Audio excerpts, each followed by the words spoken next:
Virgo, sun, moon, rising, or dominant placements like 10th house or stellium.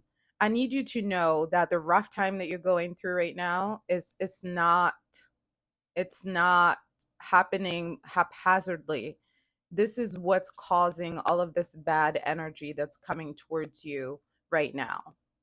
It's coming from your sister Pisces. Saturn is currently in Pisces, so what I'm about to talk about also affects Pisces sun, moon, or rising, Pisces 10th house, and Pisces stellium. If you have an overabundance of Virgo and Pisces energy in your chart, right now life is really rough. And the only reason I'm focusing on Virgo is because I keep experiencing in my personal life a lot of loss with Virgo energy, either people who are Virgo losing their loved ones or people who are Virgo, not no longer being here in this realm, people who have Virgo in these placements.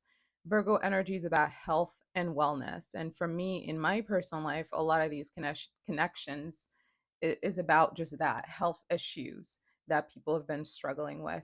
So, as much as I hate to talk about something so negative in this platform, I felt an obligation to come to you and kind of spell it out. And I'm hoping that that might encourage you, Virgo, to be a little bit more intentional about taking care of yourself as opposed to giving away all of your energy to servicing others.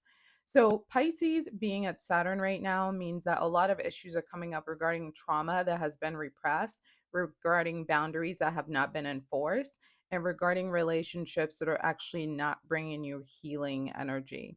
So, when we don't love ourselves, we don't treat ourselves nice. And one of the main ways that we can demonstrate to ourselves that we don't love ourselves is that we don't take care of our health and we don't have good work life balance. This Pisces season, unfortunately, is not kumbaya time. There is a lot of karmic energy attached to it. It's coming along with a lot of karmic cycles that are being closed out. It's coming with a lot of pain, a lot of recognition of deep-seated pain that we've been avoiding with ourselves. It's really time to dig in. It's time to process things deeply. It's time to turn to spirituality as an avenue to cope, and it's time to get creative about ways to release that burden so that we can be ready for all of the blessings that are ahead. Saturn entered the zodiac sign Pisces on March 7th of last year. It's going to stay there until May 24th of this year. Then it's moving to Aries, but that's not the end of it. We're actually going to get tested on the lessons that we've learned during this time in the fall. So, come September 1st of this year, Saturn is going to be back in Pisces and it's going to stay there until February 13, 2026. So if you have dominant Pisces Virgo energy, mark these dates because these dates are very significant for you. After February 13th of next year, Saturn is going to be in Aries and it's going to, Aries and Libra people are going to be going through the similar thing that you're going through. Saturn is a punisher in astrology, okay? Saturn rules Capricorn and Aquarius. All lessons are taught via punishment. Saturn is not with the kiddie stuff. This is why if you have a Capricorn mom or an Aquarius mom, these women are super tough and hard. It's because life has been tough and hard on them. There is no other way to get through it. Capricorn and Aquarius like the hard, bitter truths of life. They'll much rather have that than any of the fake nice stuff. The huge theme for this transit is emotional healing and spiritual growth. And because Saturn, ruler of Capricorn, is all about responsibility and hard work, what's happening right now is you're being presented with the consequences of the lack of responsibility and hard work. So Saturn is basically saying, if you say that you want this, then why aren't you doing that to get it? So for Saturn, it's all about 1 + 1 = 2. It's all about accountability. There is not a lot of sensitivity to Saturn as it's all about mechanics and mathematics. Saturn in Pisces is an incredible opportunity that we have for emotional healing and spiritual development. It's going to bring up old wounds and patterns that we've been carrying for a long time, but this time we're actually going to feel an obligation to do something about them to improve our situation. It's a wonderful time for introspection, for self-awareness, for emotional curiosity about why we do the things that we do and how the choices that we make play into the outcomes we do or do not want. So it's all about taking responsibility for how we're dealing with ourselves, our emotional selves, and our physical selves. So for Virgo, it's going to be impacting mainly your physical body. And for Pisces, is mainly your emotional and your mental health. This applies to everyone, wherever you have Virgo and Pisces in your astrology natal chart, that part of your life will be the most impacted. We're being forced right now to acknowledge our emotional baggage and baggages for some of us, myself included, and how those have been allowed to run rampant without any sort of accountability, and how that lack of taking responsibility for our emotional baggage is affecting our physical and emotional well being. Yes, it's going to be painful. And yes, emotional baggage is exhausting. And that's why most of us choose to ignore it. But if we were willing to respond to that calling, we will develop a deeper appreciation for our inner world, for the beauty that is hiding within our emotional landscape. We'll also develop some sort of resiliency, which can help us cope with difficult emotional situations in the future. This new brokenness that we'll experience will give us the confidence that we need to develop new strengths, to recognize our own inner ability to overcome anything. And it's in that recognition that we will feel more comfortable in ourselves and be more willing to take risk and more willing to pursue our passions and more willing to live a more authentic life, one that makes us feel more joyful, more whole, more peaceful. And obviously, when you start embracing this kind of energy, you're feeling whole, feeling healthy, which is all Virgo, feeling peaceful and feeling mentally well, you're going to feel more full. Your life is going to be more fulfilling because it's no longer being, measured by what society says or what your job says or what your family says. But, your inner compass about what's right for you and what's wrong for you becomes clearer. So it's really about developing your inner sense of character and morality, not so much subscribing to one imposed onto you. Saturn is Pisces. Saturn in Pisces is going to help many of you tap into your creativity, tap into your spirituality, tap into your psychic energy, your intuition, your ability to really know things without actually knowing them, which is Pisces' strengths, and Virgo has some of it as well, but for Virgo it's less of an intuitive knowing and more of a cognitive knowing. When things don't make sense to Virgo, they know there's some unbalanced energy going on. But for Pisces is more of they just know because again, they live in another realm which is way past the future. Aquarius is from the future and Pisces is not from Earth. So that's what I mean by that. I know all of this sounds scary, but here's the thing, it's happening to push you forward. It's happening to encourage you to rise up. And in order to rise up, we have to be honest. We have to be honest with ourselves about where we are currently, where we're trying to go, and what is the smartest and easiest way to get from point A to point B. If the behaviors we're exhibiting are not in line with our itinerary in terms of where we're trying to go in life, then that is a gentle reminder to just simply make new choices. And what this period is really calling us to is to be brave, to be courageous, to be willing to do things that are scary, to be bold.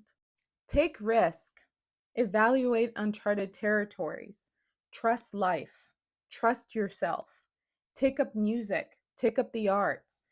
Give yourself an opportunity to emotionally express what it is that you're thinking, what it is that you're feeling, and to develop some sort of curiosity about, your inner workings away from everyone.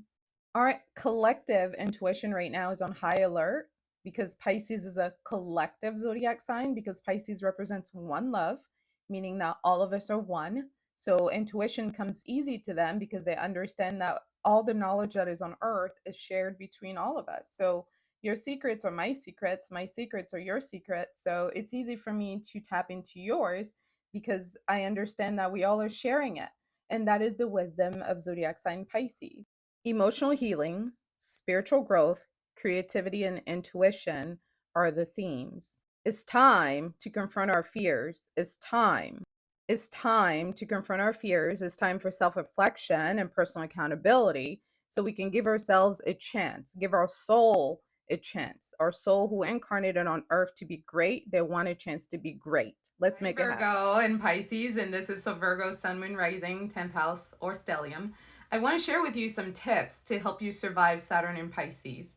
Saturn currently being in Pisces means that you are facing karma during this time. Karma is all about commitment, responsibility, drive, personal accountability, and all of those words sound heavy because they are. And that is Capricorn energy. Capricorn energy is dominant for this reason. Capricorn really thrives on the concept of dominating themselves. You know, think LeBron James. Like, that man is the oldest man, even though he's not old. He's the oldest for the game that he plays, and he still plays at such a high level because of the discipline of Capricorn. Capricorn rules the bones and the teeth because Capricorn is so unbreakable. There is a certain toughness to Saturn. So I need you to know this toughness that you're experiencing right now. This is something that some of us live with all the time. What does that tell you? That you're going to make it through. Now, this is not going to be the end of you, because obviously if LeBron can do this, then so can you. Virgo, let's dive into some of these tips. Number one, think outside the box. I know that you like to be rigid and you like to control everything, but I'm not sure if you've noticed.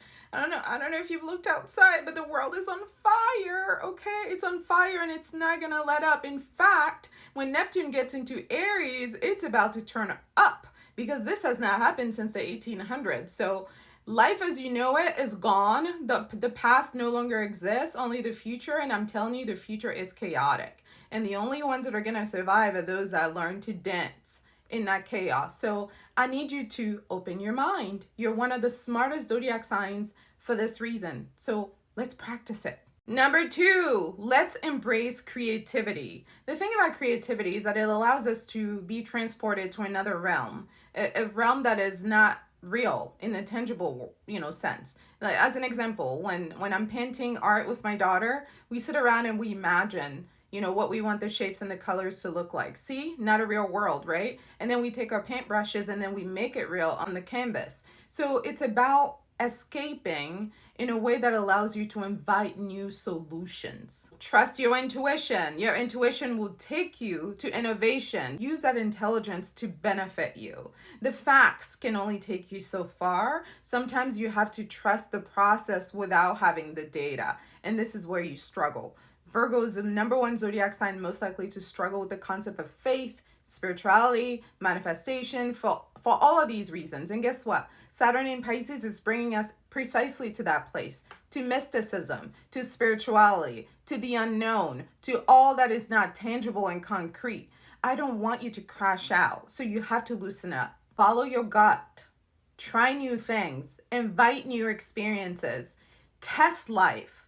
This is the only way we learn to trust life, is by testing it. And what I mean by testing life is being willing to do things that scare you and being willing to do things that fall outside of your comfort zone. The more you do that, the more you engage in that work and you don't die, the more confident you feel and the more free you feel. This is just a tip for me as a Sagittarius, because that's where we live all the time. We're always pushing life. We're always testing life because we know we're here for a specific purpose and we believe that that destiny is going to manifest because that's why we came. So we're not afraid of life. When we get a certain level of comfort with a skill set, with a learning capacity in a specific field, we throw it away and we start over somewhere else. And we do that because we trust life. We trust that we can build it again because that's why we came. We came here to learn. So Sagittarius is never going to pass up an opportunity to learn a new lesson for this reason. Creativity and intuition allow us to trust ourselves.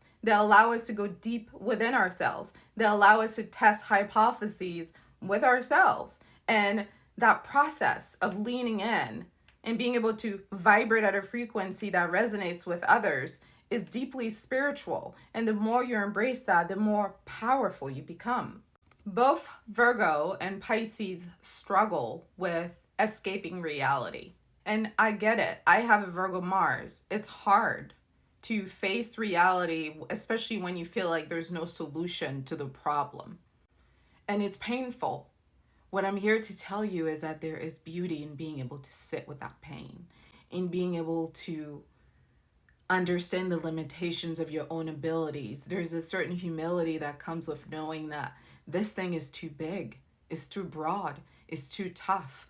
I can't move it. I can't fix it. I can't change it. But you know what I can do? I'm going to go make a delicious meal, one that I like to eat. I'm going to go watch my favorite show, one that makes me feel good. I'm going to go pen a piece of art that I'm going to dry overnight. And the next day I'm going to marvel at it because, oh my God, how did I make something so beautiful? I'm going to go write music. I'm going to go journal about it. I'm going to go make poetry. So there's going to be this desire to want to run away from everything because all of it is crashing down at once. I need you to try as much as you can to resist that urge and instead embrace the confrontation by alchemizing it into something beautiful. Honesty. Saturn cannot function without honesty. It's like, let me give you an example. Steph Curry, one of my favorite basketball players of all time. I love watching him because literally every time I watch him, I believe in God all over again because he literally moves like magic, which, by the way, Steph Curry is a Pisces sun and he's got Aries at the 10th house. I've always told you guys that the medicine for Pisces is Aries, and you can see that so beautifully in Steph. The way that he plays the game, there is a certain ease and smoothness to the way this man throws that ball in that basket. His aggression isn't like the others. It's not like the others at all. It's soft. It's soft, but it lands and he creates magic. And that is the power of Pisces. Pisces is limitless as a zodiac sign. They're not even here on Earth. They're in the other spiritual realm. So the problems that we're facing here on Earth, Pisces is beyond them. And the only reason Steph Curry is able to be that amazing is because he's a deeply spiritual person, okay? So faith is what allows Pisces to exceed expectations. Virgo without faith is limited. Pisces without a practical understanding of how to live life, how to be responsible with their time, how to be accountable for their behavior is also limited. We need both. We need the victory, which is in the future, and we're already imagining it, which is Pisces, and we need the discipline to actually work on the things that we need to work on to be better. One of the things happening with Virgo energy right now is a lot of health issues, and Pisces energy is a lot of mental health issues. Discipline is in seeing the doctor. The discipline is in taking the medication. It's in setting that reminder to take it. It's in setting that appointment to see that therapist. This is what I'm talking about. We have to engage with both. This is not a time to run away from our problems. This is a time to prioritize our well-being, our mental health, our physical health, and a time to make better life choices so that we can ensure a better future for ourselves. True happiness and fulfillment in life comes from being both grounded and dreamy, and that's Virgo and Pisces. When you're grounded in doing the things that you need to do for your life, it's easy to dream. When you're comfortable in your faith and spirituality, it's easy to be grounded. We're not going to get very far without self-reflection, self-examination, self-contemplation, spirituality, a little bit of mysticism, and a desire to really look at ourselves deeply so that we can learn our flaws deeply so that we can remedy them via healing. This is a beautiful opportunity to confront our fears, to release old patterns, and to step into a stronger, more resilient, more grounded, more honest version of who we are. Pain has the opportunity to teach us about our own limitations. This is a time to assess our boundaries with ourselves and with others. This is not a time to point fingers, to blame, to shift blames, to manipulate. None of those things are going to work for Saturn. It's really boots on and let's work. For more astrology content, you may follow all of our YouTube astrology channels. The first one being at Ntuitive Healing for Astrology 101, at Styled Under Libra for Love, at Astrology Weekly for horoscopes and manifestation, and lastly, at Styled Under Virgo for medical astrology. You may check out intuitivehealing.com for astrology readings as well as healing crystals, and make sure to check out our manifestation group on Patreon at patreon.com/intuitivehealing. Catch you soon on the next video.